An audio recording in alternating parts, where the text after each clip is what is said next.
నేటి తరం పాలకులకు రాయల చరిత్ర ఆదర్శనీయం. విద్య, సాహిత్యం, కళలతో పాటు పరిపాలన దక్షకుడుగా పేరు ప్రతిష్టలు ఘనంగా 554వ జయంతి వేడుకలు ఈఎన్సీ అసోసియేషన్ ఆధ్వర్యంలో నిర్వహణ.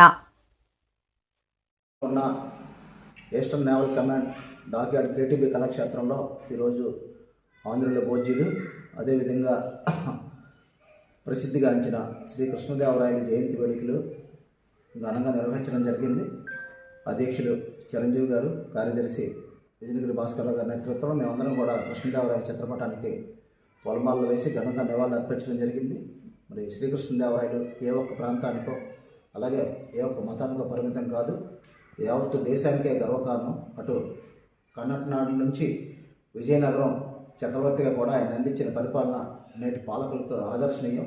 మరి ఆ రోజుల్లో కూడా వజ్ర వైడూర్యాలు విజయనగరం వీధుల్లో రాసులుగా పోసి విక్రయించేవారన్నది మరి ఇతిహాసాల కథనం. అలాగే కృష్ణదేవరాయలు తన పరిపాలన చక్రవర్తుల సమయంలో మరి కొండవీడి కానీ, కొద్దగిరి కానీ, రాజమహేంద్రవరం కానీ ఆయా గ్రామాలన్నీ కూడా జయించి మరి 1516లో సింహాచలం పుణ్యక్షేత్రాన్ని సందర్శించి తన తల్లిదండ్రులు అలాగే తన సతీమణులు దేవేరులైనటువంటి తిరుమలదేవి, అదేవిధంగా మరో అమ్మవారి పేరుకు కూడా విలువైన వజ్ర వైడూర్యాలు సమర్పించారు.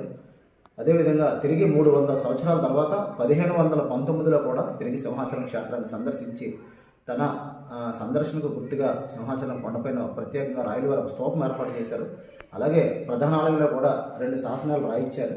ఆ రోజుల్లోనూ కూడా విలువైన వజ్రాలు కానీ, కంఠాభరణాలు కానీ, పచ్చల పథకం కానీ ఇలా అనేక విలువైన వజ్ర వైడూర్యాలు సింహాచలం క్షేత్రానికి రాయలవారు సమర్పించడం, ఆ తర్వాత అవి 1978లో జరిగిన దొంగతనంలో మరి చల్లాచెదరు కావడం, తర్వాత తిరిగి కొన్ని వస్తువులు రికవరీ చేసి జిల్లా ట్రెజరీ కార్యాలయంలో భద్రపరచడం కూడా జరిగింది. నేటికి కూడా పచ్చల పథకం కానీ, ఆ విరిగిపోయిన శతకోపం కానీ ఇటువంటి ఆభరణాలన్నీ కూడా ట్రెజరీ కార్యాలయంలో భద్రంగా ఉన్నాయి. వాటిని ఆలయంలో కూడా భక్తుల సందర్శనార్థం కూడా ప్రత్యేకంగా మ్యూజియం ఏర్పాటు చేసి అందులో ఉంచారు. అలాగే తిరుమల శ్రీవారి ఆలయానికి కూడా రాయలవారు ఎన్నో వజ్ర వైడూర్యాలు విలువైన ఆభరణాలు కూడా సమర్పించారు. అలా దేశవ్యాప్తంగా కూడా రాయలవారు ప్రత్యేకంగా తన పరిపాలనకు మార్పుగా విద్య కానీ, కళలు కానీ, సాహిత్యం కానీ ఇలా అనేక మందిని పెంచి పోషించి శ్రీకృష్ణదేవరాయల పరిపాలన నేటికి కూడా రాయలవారి పరిపాలన అంటే కూడా ఎంతోమందికి ఎప్పటికీ కూడా ఆదర్శనీయం. మరి అటువంటి రాయలవారి జయంతి వేడుకలు ఈరోజు మేము ఇక్కడ డాక్యార్డ్ కేటీబీ కళాక్షేత్రంలో నిర్వహించుకోవడం గర్వంగా భావిస్తున్నాం. మరి అందులో ప్రత్యేకంగా అందరూ కూడా రక్షణ రంగంలో సేవలు అందించిన ఉద్యోగులు ఈ వేడుకలు నిర్వహించడం కూడా అభినందనీయం. అలాగే ఫిబ్రవరిలో కూడా ఒక బ్లడ్ డొనేషన్ క్యాంప్ ఏర్పాటు చేయాలని, త్వరలోనే ఈ కేటీబీ కళాక్షేత్రంలో ఫ్యామిలీ గెట్ టుగెదర్ ఏర్పాటు చేయాలని మా వాళ్ళందరూ కూడా నిర్ణయించారు. అందరికీ ధన్యవాదాలు. ఈరోజు రాయలవారి జయంతి వేడుకల సందర్భంగా హాజరైన వారందరికీ కూడా పేరు పేరున ప్రత్యేకంగా ధన్యవాదాలు తెలియజేసుకుంటూ, రాయలవారు అంతేకాకుండా సింహాచలం క్షేత్రానికి ప్రత్యేకంగా దోపదీప నైవేద్యాల నిమిత్తం 4 గ్రామాలను కూడా ఇచ్చారు. ఆ రోజుల్లోనే 4 గ్రామాలు వేరే రాజు వద్ద కొని ఇవ్వడం కూడా గమనార్హం. అప్పట్లోనే నేటి పెనగాడి కానీ, లేకపోతే అగనంపూడి కానీ, గంగవరం కానీ, చిన్నగనంపూడి కానీ 4 గ్రామాలు కూడా రాయలవారు వేరే రాజు వద్ద కొని సింహాచలం క్షేత్రానికి బహుకరించారు. మరి నేటికి కూడా గ్రామాలు అలాగే ఉన్నాయి. రాయలవారి పాలన కూడా ఇప్పటికీ కూడా శ్రీకృష్ణదేవరాయలు ఎంతోమంది రాజులు పరిపాలించినప్పటికీ కూడా శ్రీకృష్ణదేవరాయల పరిపాలన ప్రత్యేకంగా గుర్తింపు పొందిందంటే రాయలవారు తీసుకునే నిర్ణయాలు ప్రత్యేకంగా విద్యకి అలాగే కళలకి అత్యధికంగా ప్రాధాన్యత ఇవ్వడంతో పాటు ప్రజల సంక్షేమానికి అత్యధిక ప్రాధాన్యత ఇచ్చి మరి రాయలవారి హయాంలోనే అలాగే వజ్రాలకి వైడూర్యాలకి కూడా రాజులుగా పోసి అమ్మేవారంటే మరి అది ఎంతో గొప్పతనం. ఇప్పటికి కూడా మనం దాన్ని ప్రత్యేకంగా చెప్పుకుంటాం. అటువంటి రాయలవారి జయంతి వేడుకలు జరుపుకోవడం మేమందరం కూడా గర్వకారణంగా భావిస్తూ సెలవు తీసుకుంటాం. విశాఖ ఉక్కు ఆంధ్రుల హక్కు అనే సెంటిమెంట్ ఎక్కడికి పోకుండా ముఖ్యమంత్రి చంద్రబాబు నాయుడు చొరవతో విశాఖ ఉక్కు కర్మాగారం తిరిగి ఊపిరి పీల్చుకుంది అని పశ్చిమ నియోజకవర్గం ఎమ్మెల్యే గణబాబు అన్నారు. విశాఖ ఉక్కు ఆంధ్రుల హక్కు అనే సెంటిమెంట్ ఎక్కడికి పోకుండా ముఖ్యమంత్రి చంద్రబాబు నాయుడు చొరవతో విశాఖ ఉక్కు కర్మాగారం తిరిగి ఊపిరి పీల్చుకుందని పశ్చిమ నియోజకవర్గం ఎమ్మెల్యే గణబాబు అన్నారు. గత ప్రభుత్వంలో జగన్మోహన్ రెడ్డి రాష్ట్రంని అప్పుల ఊబిలో ఉంచి స్టీల్ ప్లాంట్ భూములను అమ్మకానికి సిద్ధమైన సందర్భాలు ఉంటే ఎన్డీఏ ప్రభుత్వం చంద్రబాబు, పవన్ కళ్యాణ్ చొరవతో ప్రధాని మోదీ సహకారంతో కేబినెట్ ఆమోదంతో విశాఖ ఉక్కు కర్మాగారంకి 10,000 కోట్ల రూపాయల ప్రకటన వెలువడటం హర్షించదగ్గ విషయమని ఎమ్మెల్యే గణబాబు అన్నారు. కష్టాలలో ఉన్న స్టీల్ ప్లాంట్ తిరిగి లాభాల బాట పట్టడానికి, అలాగే కొన్ని నెలలుగా కార్మికులలో ఉన్న అభద్రతా భావం నేటితో ఫుల్ స్టాప్ పడింది అని అన్నారు. వెంటిలేటర్పై ఉన్న విశాఖ ఉక్కు కర్మాగారంకి ఎన్డీఏ ప్రభుత్వం వచ్చిన వెంటనే 1650 కోట్ల రూపాయలు ఇచ్చి కర్మాగారం మొదట పూర్తి సామర్థ్యంతో నడిచే విధంగా ఎన్డీఏ ప్రభుత్వం పూనుకుంది. ఇప్పుడు ఏకంగా 10,000 కోట్ల రూపాయలకు పైగా కేంద్ర కేబినెట్ ఆమోదం పేషెంట్గా ఉన్న విశాఖ ఉక్కు కర్మాగారం పూర్తి ఆరోగ్యంతో నడిచి వెళ్లే విధంగా ప్రధాని మోదీ, ముఖ్యమంత్రి చంద్రబాబు నాయుడు, డిప్యూటీ సీఎం పవన్ కళ్యాణ్కి సాధ్యపడిందని పశ్చిమ నియోజకవర్గం ఎమ్మెల్యే గణబాబు అన్నారు. ప్రాంతంలో ఈ ఆనందోత్సవాలు, ఈ ఉత్సవాలకి ప్రధానమైనటువంటి కారణం స్టీల్ ప్లాంట్ పరిరక్షణ. అది ఒక ఎన్డీఏ వల్ల అవుతుందని అనుకున్నాం. ఈరోజు చంద్రబాబు నాయుడు గారి చొరవతో నరేంద్ర మోడీ గారు నిన్ననే ఏదైతే క్యాబినెట్ ఆమోదం పొంది ఒక రివైవల్ ప్యాకేజ్కి 10,000 కోట్ల పైగా ఈరోజు అనౌన్స్ చేయడం, ఈ ప్రభుత్వం రాగానే ముందు ఒక ఫుల్ కెపాసిటీతో ప్లాంట్ రన్ అవ్వాలనే ఉద్దేశంతో 1650 కోట్ల రూపాయలు ఆల్రెడీ రిలీజ్ చేసినటువంటి విషయాన్ని మీకు గుర్తు చేస్తున్నాను. ఒకవైపు రాష్ట్ర ప్రభుత్వం నుంచి పవర్కి సంబంధించినటువంటి అంశాలు 3 నెలలు కాదు 6 నెలలైనా పవర్ బిల్స్ పే చేసేటట్టుగా వెసులుబాటు కలిగిస్తూ ఒక 100 కోట్ల నష్టం రాష్ట్రానికి ఉన్నప్పటికీ కూడా స్టీల్ ప్లాంట్ అనేటువంటిది విశాఖ ఉక్కు ఆంధ్రుల హక్కు నినాదంతో పుట్టుకొచ్చినటువంటి ప్లాంట్. ఇది ఒక సెంటిమెంట్.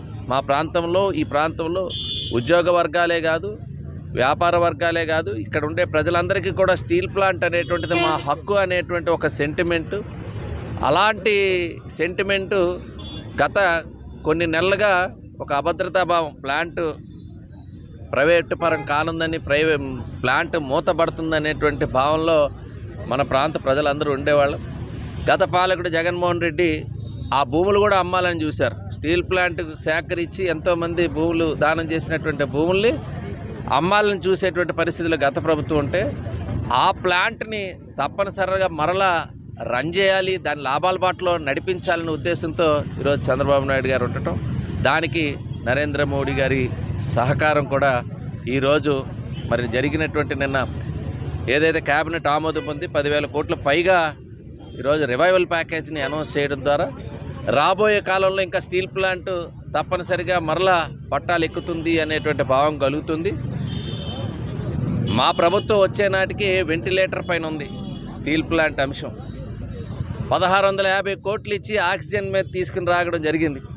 ఈరోజు ఈ అనౌన్స్మెంట్తో పేషెంట్ నడిచి హాయిగా తిరిగే పరిస్థితి వచ్చే పరిస్థితి ఏర్పడిందంటే, ఈరోజు ఏదైతే గతంలో ఉండేటువంటి ఒక్క ఎగ్జాంపుల్ చాలు ఈ రాష్ట్రంలో పాలన ఏ రకంగా ఉన్నదనేటువంటి అంశం తెలియడానికి. రాష్ట్రం అన్ని రకాలుగా అన్ని వ్యవస్థలు నాశనం చేసేటువంటి పరిస్థితిలో గత 2019, 2024 కాలంలో రాష్ట్రం అన్ని రకాలుగా నష్టపోయింది.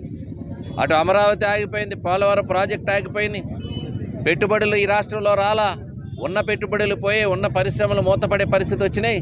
అలాంటి స్టీల్ ప్లాంట్ లాంటి ఒక ప్రధానమైనటువంటి కర్మాగారం కూడా ఇబ్బందుల్లో ఉంటే దానిపైన కూడా స్పందించలేనటువంటి పరిస్థితి గతంలో ఉంటే, ఈరోజు ప్రతి ఒక్కటి మన బాధ్యతగా తీసుకొని రాష్ట్రంలో చంద్రబాబు నాయుడు గారి నాయకత్వంలో ఎన్డీఏ గవర్నమెంట్ ఈరోజు ఏదైతే ఈ రాష్ట్రంలో ప్రతి అడుగుకి కూడా ఏ అంశానికైనా సరే, మొన్ననే వచ్చారు అనేక పెట్టుబడులు విశాఖపట్నానికి వచ్చి నరేంద్ర మోడీ గారి చేతుల మీద శంకుస్థాపనలు జరగడం జరిగింది.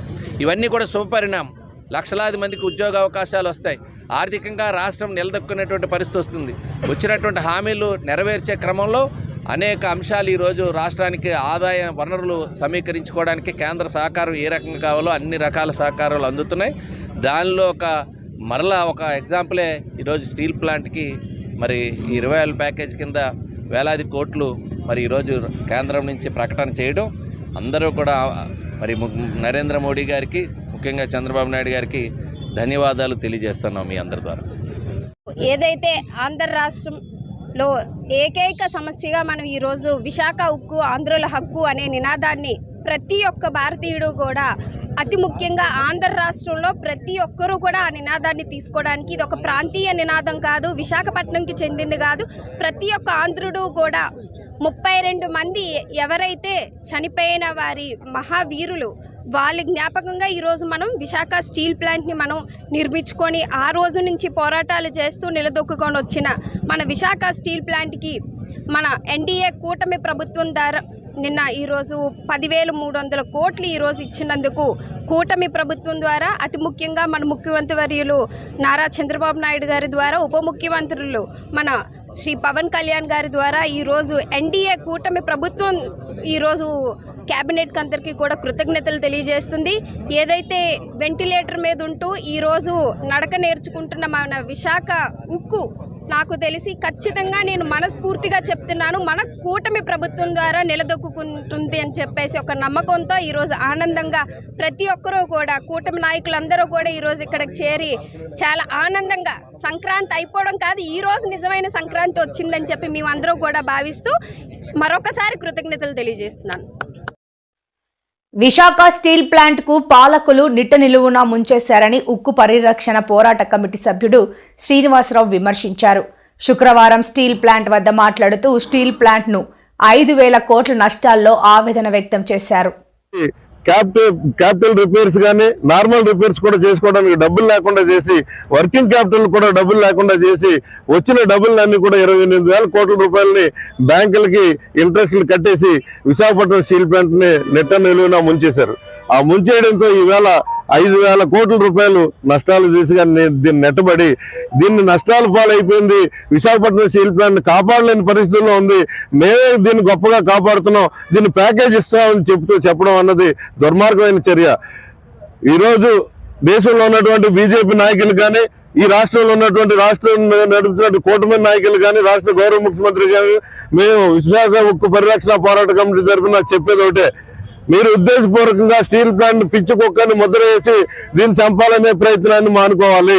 ఈ త్యాగాలు, బలిదానాలు, పోరాటాల ద్వారా వచ్చింది, నేను కాపాడుతాను నేనని చెప్పి మీరు గాజువాకలో సార్వత్రిక ఎన్నికల ముందు మీరు అప్పన్న సాక్షిగా ఇక్కడ ప్రకటన చేశారు. ఆ ప్రకటనని మీరు 8వ తారీఖున భారత ప్రధానమంత్రి విశాఖపట్నం వచ్చినప్పుడు మీరు ఒక ముక్క కూడా విశాఖపట్నం స్టీల్ ప్లాంట్ ఆందోళనకర పరిస్థితిలో ఉంది, సంక్రాంతికి డబ్బులు లేవు, దీపావళికి డబ్బులు లేవు, దసరాకి డబ్బులు లేవు, వేతనాలు ఇవ్వకుండా, కనీసం న్యూ ఇయర్ కూడా 50% కూడా శాలరీ ఇవ్వకుండా కార్మికులను రోడ్డు మీద నెట్టి అలో రామచంద్రాన్ని ఏడుస్తుంటే, మినిమం ఉద్యోగులు వేతనాలు ఇవ్వకుండా 130% ఉత్పత్తి జరుగుతుంది. డిసెంబర్లో 2,000 కోట్ల రూపాయలు సేల్ జరిగింది. అయినా కానీ ఈ రోజు వరకు ఈ మంత్ అయితే 1,100 కోట్ల రూపాయలు సేల్ జరిగింది. ఈ రోజు వరకు వేతనాలు లేవులా. వేతనాలు లేకుండా నెలలు తరబడి కార్మికులు పొట్ట చేతితో పెట్టుకుని కన్న తల్లి లాంటి కంపెనీని కాపాడుకోవడం కోసం రోడ్డు మీద అహోరాత్రులు శ్రమిస్తూ బాధలు పడుతున్నారు. మీకు పట్టదా అని చెప్పి కూటమి ప్రభుత్వాన్ని మేము ప్రశ్నిస్తున్నాం. ఈ పరిస్థితుల్లో మీరు 10,500 కోట్ల రూపాయలు ప్యాకేజ్ తెచ్చి, ఈ ప్యాకేజ్ ఎవరి కోసం ఇస్తున్నారు? కార్పొరేట్లు, టాటా ఇంటర్నేషనల్ కంపెనీ సుమారు 900 కోట్ల రూపాయలు మిరాలకు బాకీ, 1,300 కోట్ల రూపాయలు జేఎస్పీఎల్కి బాకీ, ఎన్ఎండీసీకి 3,000 కోట్ల రూపాయలు బాకీ, కార్మికుల వేతనాలు కానీ, పిఎఫ్ కానీ, లాస్ట్ కి ట్రిప్ టేబుల్ కూడా మీరు వాడేశారు. 1,000-1,500 కోట్ల రూపాయలు కార్మికులు బాకీ పడ్డారు మీరు 6 నెలల్లో. ఇవన్నీ తీర్చేసి స్టీల్ ప్లాంట్ ని మళ్ళా ఇది ఏటపోతుని అమ్మవారికి వేసే ముందు ఏపరట్టుగా కట్టి ఊరేగించినట్టు విశాఖపట్నం స్టీల్ ప్లాంట్ నష్టాల్లో ఉన్నప్పుడు మేము కాపాడాం, 1,500 కోట్ల రూపాయలు మేము ఇచ్చాం, అయినా కానీ వాళ్ళు బతకలేదని చెప్పి ఓ ప్రయత్నం చేస్తున్నాం. ఈ ప్రయత్నం చేసిన వాళ్ళు నిలబెట్టుకోలేకపోయారు కాబట్టి దీన్ని నరికేసి అదానికో, అంబానికో, రిలయన్స్ వాడికి ఎవరికో అమ్మేయాలని చెప్పి రాష్ట్ర ప్రభుత్వం కూయెత్తులు పన్నుతుందని చెప్పి వాళ్ళ కార్మిక వర్గం మరింత ఆందోళన చెందుతున్నారు.